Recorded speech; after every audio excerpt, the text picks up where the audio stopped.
All right, can you go ahead and introduce yourself to us? Sure. I am Sister Sheila Fitzpatrick, a Benedictine from Our Lady of Grace Monastery in Beech Grove. Wonderful. And can you tell us a little bit about how Hazel Johnson is inspiring to you personally, or how she might inspire our generation of Catholics in the church today? Oh, absolutely. Hazel Johnson, just to give you a little background, Hazel Johnson grew up in New Orleans and moved to Chicago with her husband. And they lived in Altgeld Gardens, which was an area that was built for a little bit of low-income housing, but it was actually built to be after the war for African Americans. But it was also built near areas of industry, so there's a lot of pollution. And her family was impacted by that. Her husband died at a young age, and her children had health problems.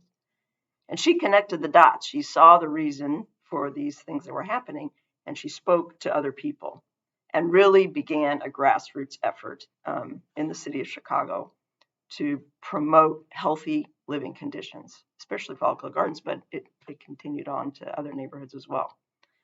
And what I found inspiring from her story is that as a Catholic, she saw in her faith that she had gifts that she could use.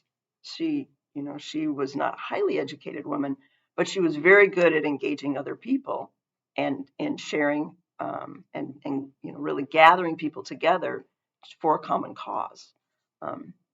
What she also did was she shared her story.